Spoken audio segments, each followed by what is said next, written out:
So today what we're going to be doing is just a very quick video showing a very quick refinish on a Damascus pattern welded chef knife.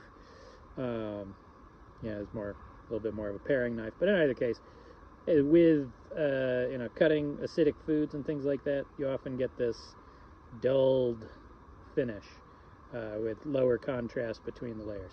So I'm going to be just using a little bit of Barkeeper's Friend. This is the stainless one, stainless steel, and just a little swatch of felt wool, wool felt. So you can use other types of cloth. I just find that the felt works pretty well. So I'm going to just, this is still waxed, very lightly, obviously straight from use. So I'm just going to, gotta shake this up some. Going ahead, apply that right on there. Start scrubbing it in. As a note, the Barkeeper's Friend is lightly acidic. It has kind of a weird characteristic that it is acidic but also self-neutralizing.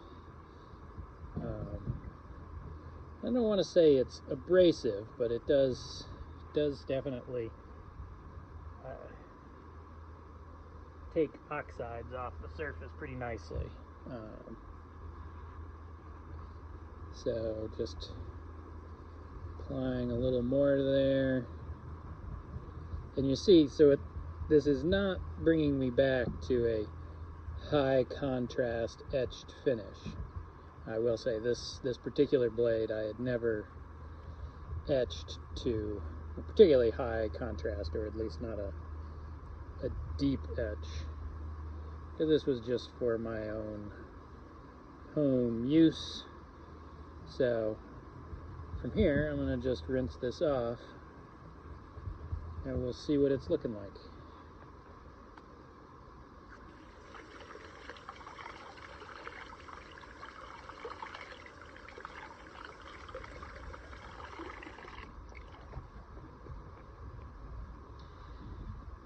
So, I mean, the lighting here isn't great. You can see that took off basically all of that really dark patina. See the pattern a little better now. I mean, it's not an ideal refinishing. It's not going to take you back to that high contrast finish, certainly. But what it does do is it takes down some of that really dark tarnish if you want to go back to a slightly brighter finish and a little bit more visibility on the Damascus.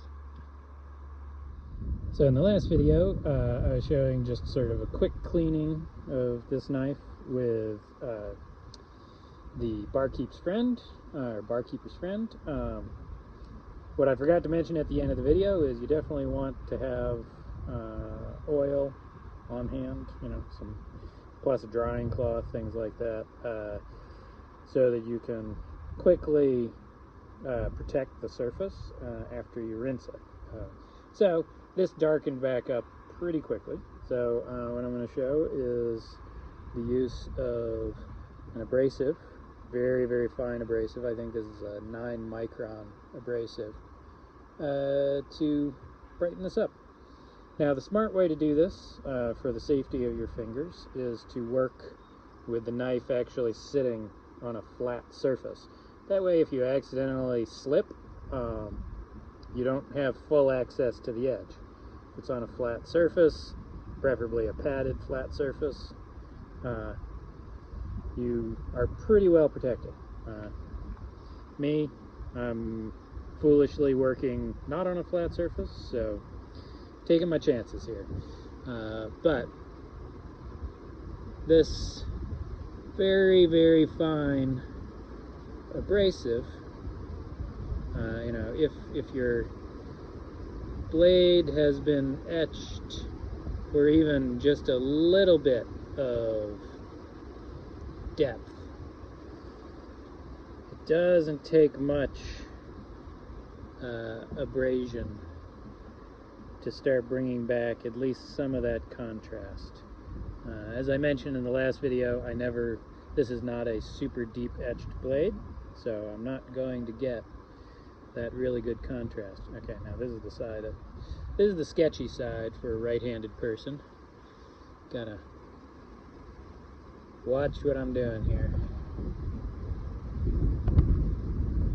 One thing you want to avoid is really working the front of your bolster area, the front of the handle, because that will definitely show up there.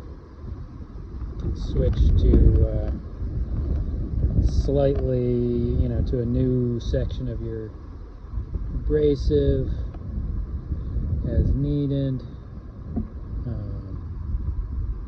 So I'll post the information on this abrasive that I'm using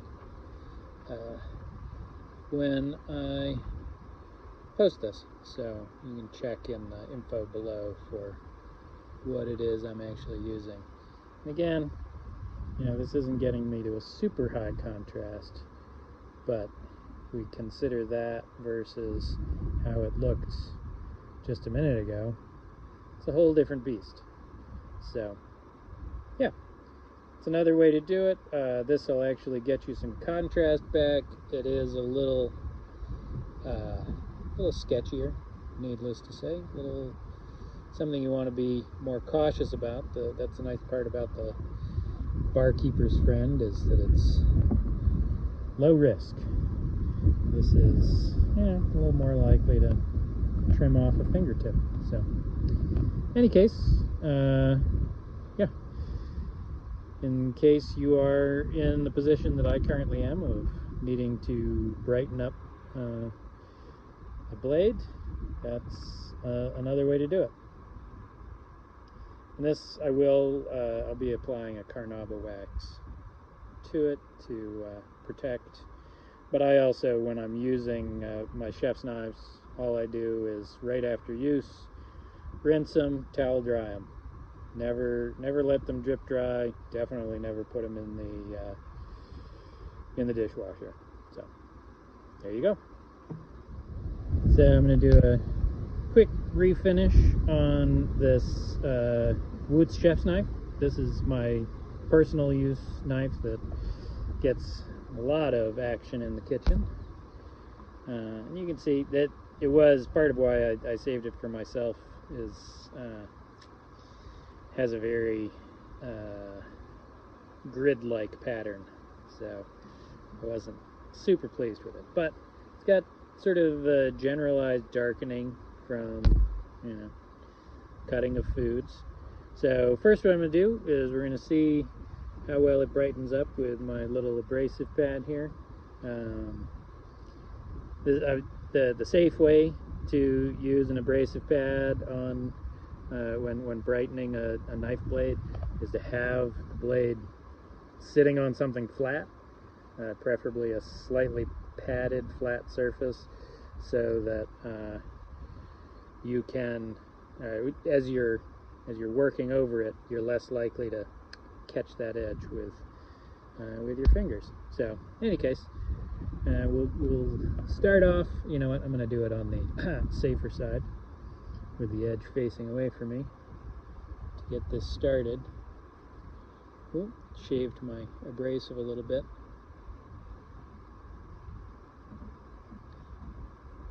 So using an abrasive on wootz is not generally the best way to go, because to brighten it up, because wootz is a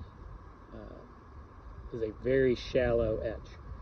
So doing just an abrasive like this is unlikely to really accentuate the pattern. You can see there's this whole area in the middle that looks really muddy,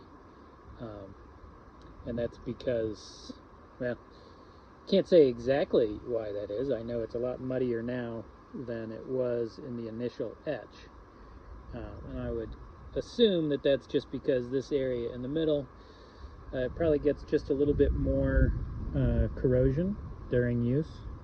Well, a little bit more corrosion, a little less abrasion maybe.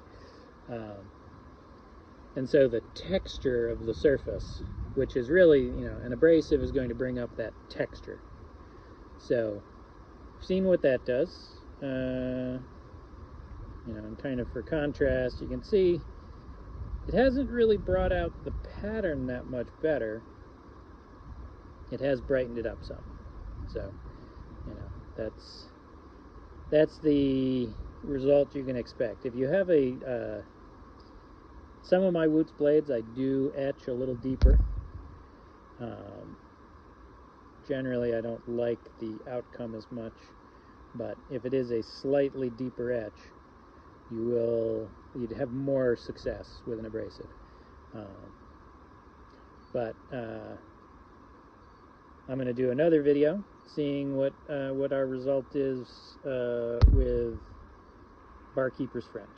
So let's see what that does. Okay, back again with the same wootz blade. This side brightened up a little bit with the abrasive. Now I'm going to get this face the right direction. Stainless Barkeeper's friend. Comes pre-mixed, which is kind of nice. It is a slightly different formula than the powdered or the standard Barkeeper's friend. So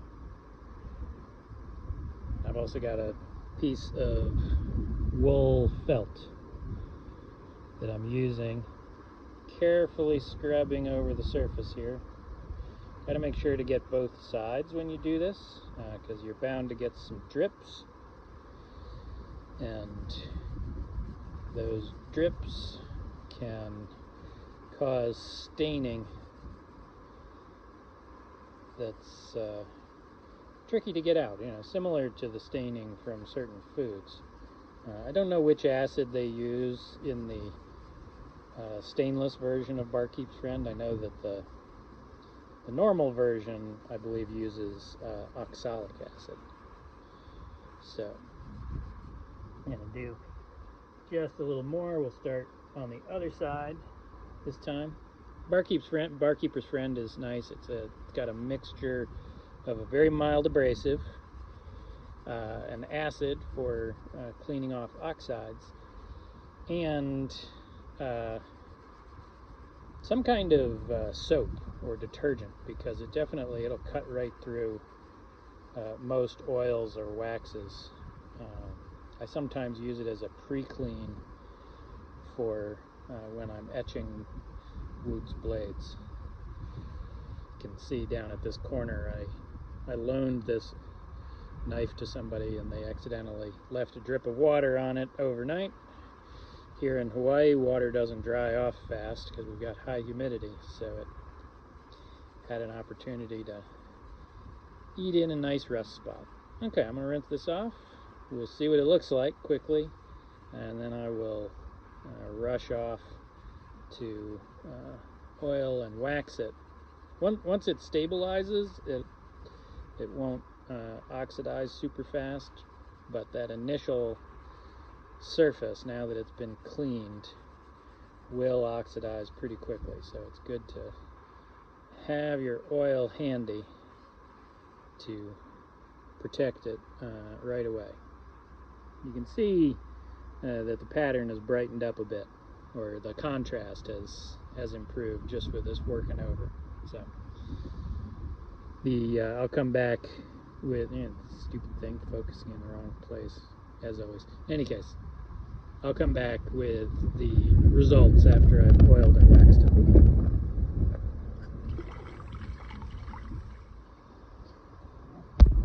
So this is after oiling and waxing.